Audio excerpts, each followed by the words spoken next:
What is up, you guys? Teller checking in for Dana White's Contender Series Week 3.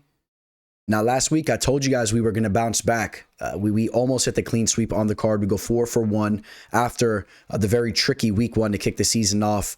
But I did enjoy the fights last week, and I told you guys my boy was kicking the card off. How about my boy Pampas Gregorio kicking that card off with a first-round knockout?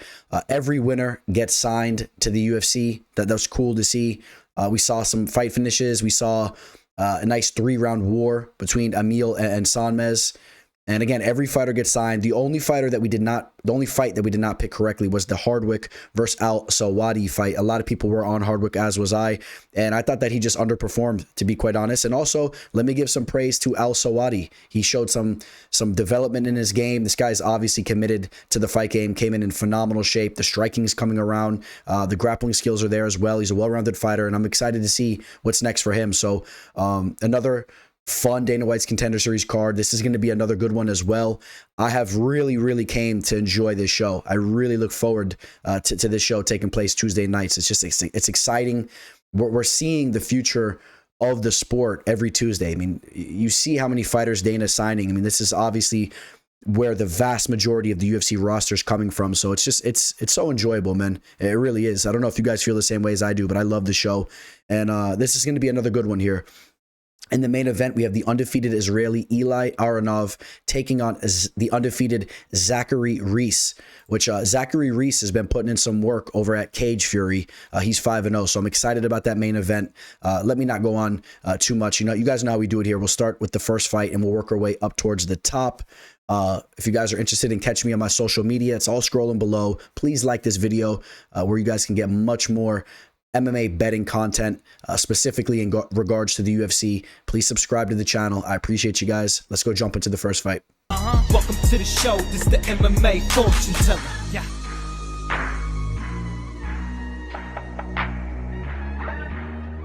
The MMA fortune teller. The teller. Kicking the card off, we have a flyweight scrap. I have a feeling this is going to be a fun fight. I think both fighters are going to really clash here. I will caution you, very limited tape on both of these fighters. You really have to dig to pull up some fight footage on these guys here. Felipe dos Santos fighting at a shoot to box. He's your typical shoot box fighter. You see him with the dyed hair here. I would definitely say that his fighting style resembles those types of fighters, the Charles Oliveira type of fighters, if you will, which, for him to be compared to an Oliveira, that's obviously some praise. I don't mean it in that sense. I'm just saying, he's like a bootleg version of that style. Heavy Muay Thai, coming at you, coming forward, decent grappling skills, and a very recent fight that I could pull up on him. The opponent was trying to test his grappling. I thought the jiu-jitsu skills were decent. He had a couple reversals. He worked his way back up to his feet and whatnot. He's also coming off a pretty big victory for himself, where he took on the undefeated Hugo Paiva. That fight took place over in LFA. Got the unanimous decision there, so he's coming in with some momentum. 7-0. He's undefeated. Couple of finishes throughout the resume. Couple of subs. I have a feeling that he may have the better jiu-jitsu here. I think that there's a possibility that if this fight goes down to the mat, I could see him kind of using his jiu-jitsu skills to get the better of Luciano Pereira, who seems to be more of a striking-based fighter, an absolute can crusher, 13-1 as a pro. His lone loss was the illegal knee in his last fight against Gabriel Ziller, a fighter that he already had a victory against in the fight prior to that. But I mean, if you take a look at the resumes, you want to talk about a padded record, man. I do like the fact that he's finishing these guys, but extremely padded, is his resume. Even the fighters that he's fought that have decent records, like Diono Sousa and Gabriel Ziller, those fighters are fighting over in the South American scene, and they're battling very low-level fighters as well. So even their records, I'm not as impressed with. So major question marks coming in here. I'm going to cut to the chase. I think that the safer pick has to be Felipe dos Santos, just knowing that he trains at a bigger camp. You know that he's experienced battling with high-level fighters, at least at his gym, to say the least. I think he's the more well-rounded fighter, and I think he could hold his own on the feet too. So I am leaning Felipe dos Santos based on those factors there. And one other thing I do want to bring up, he should be I don't want to say much larger fighter, because I think that Luciano might be a little bit more stocky, a little bit more stout. But Dos Santos is going to have a 4-inch height advantage here. I'm expecting him to have a reach advantage. We'll see how they look at the weigh-ins when they square off. But I expect Dos Santos to have that size advantage and just to be a little bit more of a well-rounded fighter, a little bit more polished fighter, if you will. And again, we take a look at the betting line.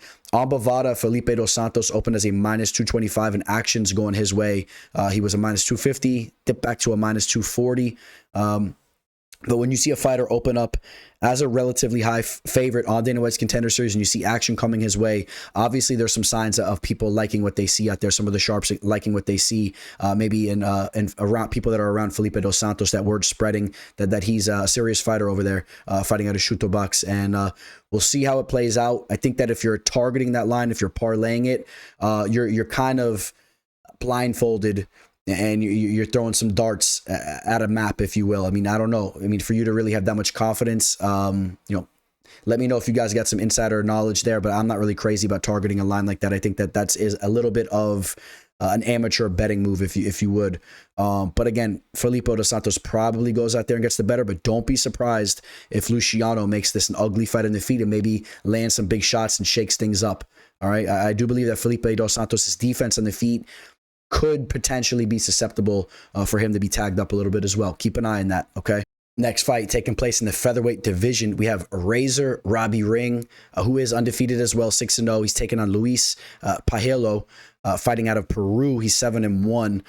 So this dude, Robbie Ring, been peeping him out a little bit. This is a very mature kid. He's only 23 years old. He's already married. Him and his family, him and his parents run an MMA gym over in, I believe over there in Virginia, right? I thought that's pretty cool. I saw some people hating on it. I think those types of people are haters. I think they might be a little jealous. This dude seems like he has a good family structure. He's a very disciplined dude. And I think that there ain't no shame in that. He's not training at one of the big gyms, but, this is a fighter that has some wrestling and grappling skills. There's some Bryce Mitchell vibes coming from him when you hear his interviews and whatnot. Comes in phenomenal shape. And I think that there might be a legit grappling advantage for him in this matchup. I think that Luis may run into some trouble with the pressure and wrestling of Robbie Ring.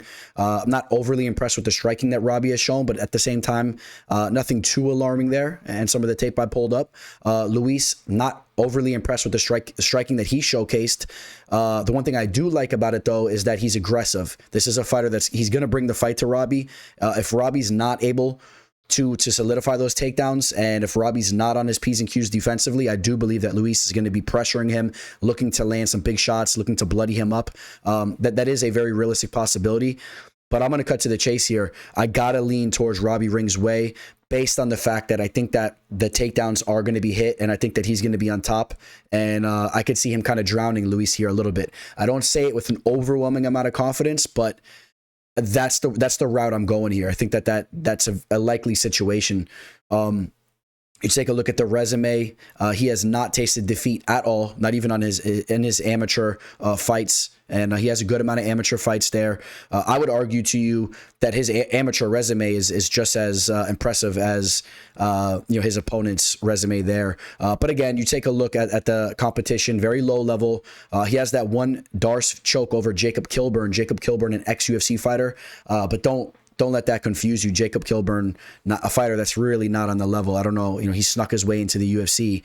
He's 8-7 as a pro, and a lot of L's going on here. So I don't want you guys to, think, oh, this guy has a victory over a UFC veteran, and then overhype that situation there. But the Darce choke, 2 Darce chokes on his resume. That's a sub that you want to keep an eye on as well. I could see him pulling off a sub like that on Luis. I saw the way he was fishing for that Darce in a couple of his fights, and I think that is a likely finish. Okay, so I'm gonna say Robbie Ring pulls off that Darce choke on Luis Pajelo, and that's the route I will go.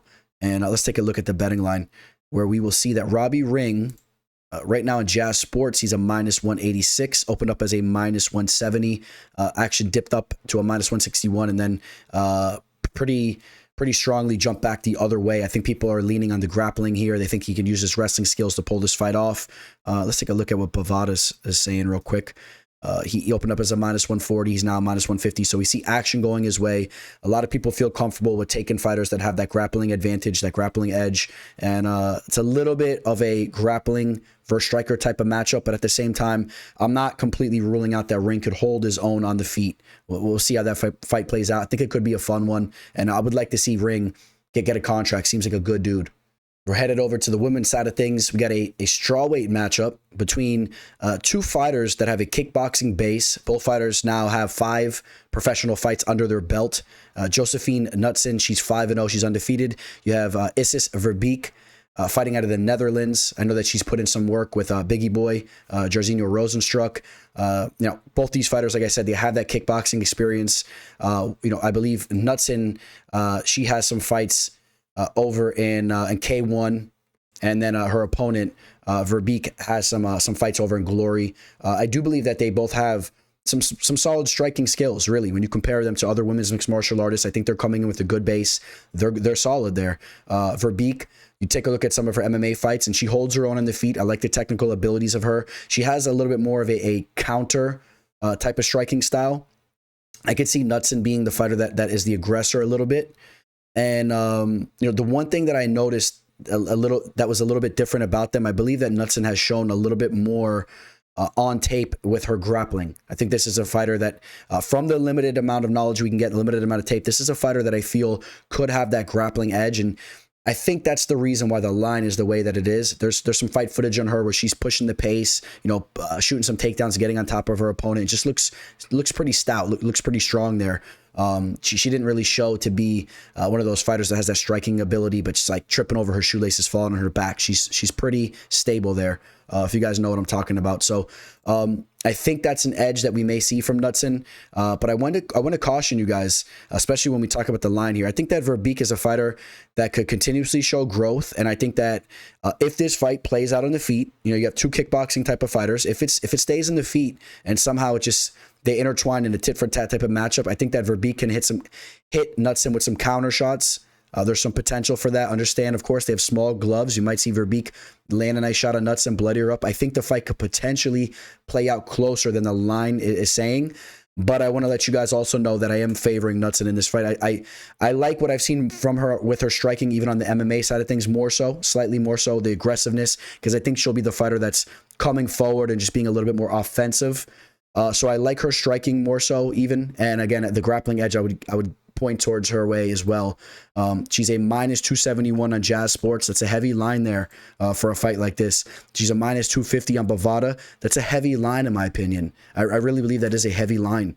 And Verbeek had that one loss as a pro, and that was against Catherine Paprocki. Okay, a fighter that we've seen, right? We're somewhat familiar with Paprocki. She's 3-3, and we know her from, she was on The Ultimate Fighter, of course. The Ultimate Fighter. She also fought in Contender Series. She lost to Maria Silva, so we recognize her. I don't know how much weight that carries. I mean, that's still somewhat of a questionable loss. I think you do have to lead Knutson's way for sure, but how can you be that confident in that line? It's a pretty heavy line there. You're going to mix it in a parlay. For those of you guys that are chasing action out there, maybe you parlay Knutson, but we'll see how that fight plays out. And know that Verbeek she'll be the more rangy fighter. She's an inch taller. She has a 4-inch reach advantage. I do believe that she'll have that range advantage if she can keep on the outside, and maybe the pace slows down. It's a little bit of a tit for tat points type of fight. There is potential that Verbeek can edge out a split decision or something like that. We got the former Cage Warriors fighter, or maybe still a Cage Warriors fighter if he loses this and goes back over there. We'll see if he gets the contract. Obin Elliott taking on Kike Brito, the Brazilian. Elliott 8-2 as a pro, fighting out of Wales. This is a fighter that he's a tough dude. He's decently well-rounded. On the other hand, Brito, a fight finisher, to say the least, right? He's 16-4 out of his 16 victories, 13 of those victories via KO. I like what I've seen from him as far as the striking goes. And, You take a look at the level of competition. I understand that he has a couple losses, a split decision loss in his last fight. I like the level of competition from diving into some of those opponents. They have respectable resumes. I mean, you look at the loss against Mateusz Rebecki. You guys understand that Rebecki is a serious fighter, fighting out of Poland. Then on the other hand, you take a look at the 2 losses that Elliott's taken, and you take a look at his resume. I know he's been fighting over in Cage Warriors, but I'm not overly impressed with the resume. You got to dive a little bit more into it. Got knocked out by Michel Figlak. Another Polish fighter that's not near on the level of a Rebecki. Figlak drops his UFC debut just recently. I believe he came off Dana White's Contender Series as well. Actually, no, he didn't. He came right out of Cage Warriors, right into the UFC, and he lost. He just lost in his last fight against the Frenchman, I believe. For us, as AAB did. Got styled on in that fight. So just understand, I think that Brito, I like his resume a little bit more so.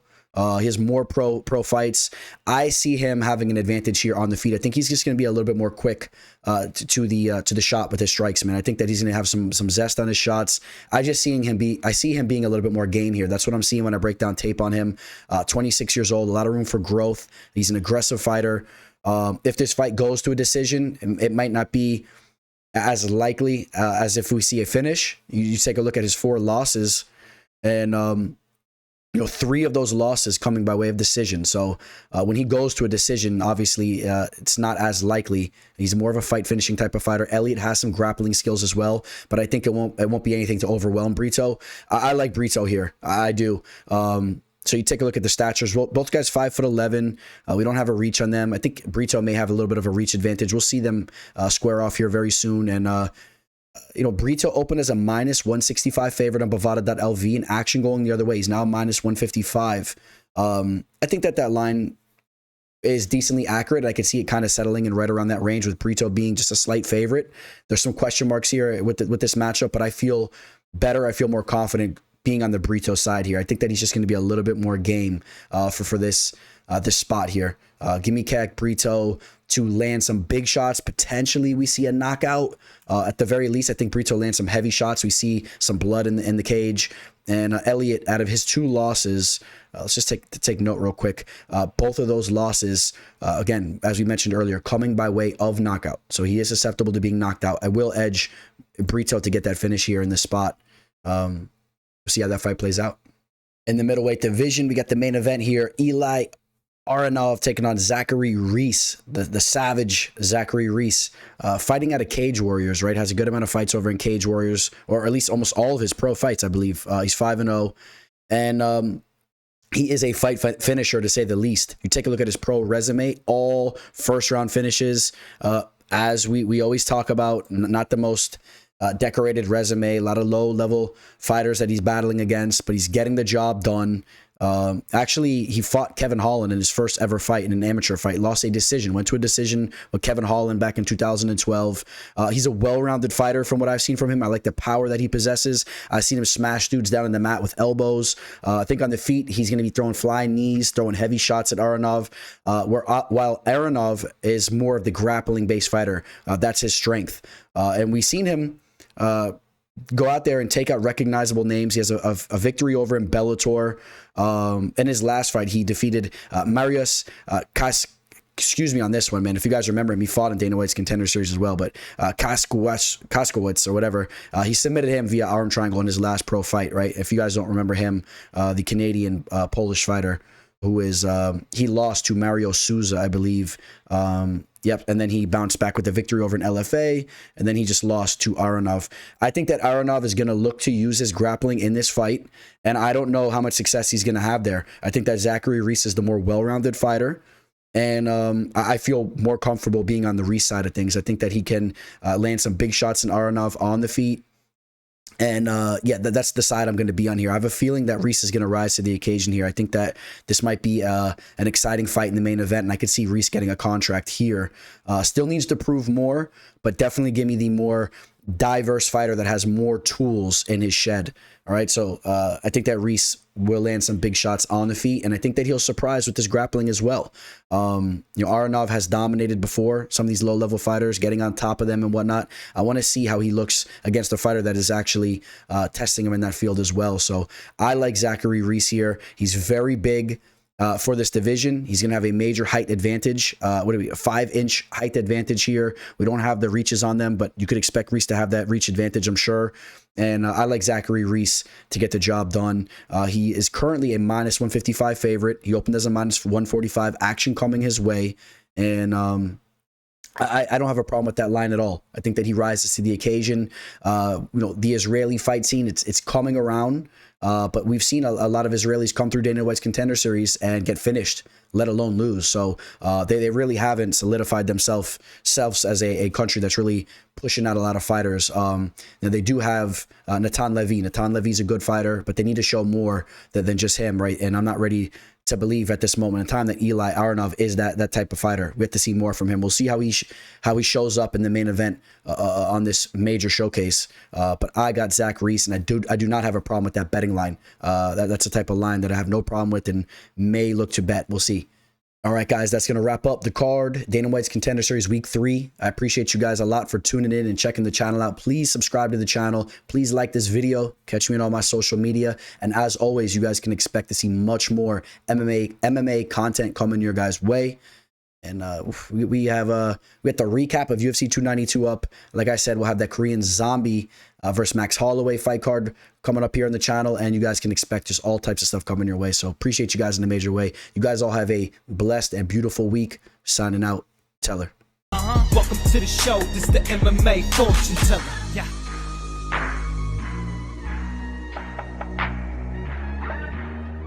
The MMA fortune teller. The teller.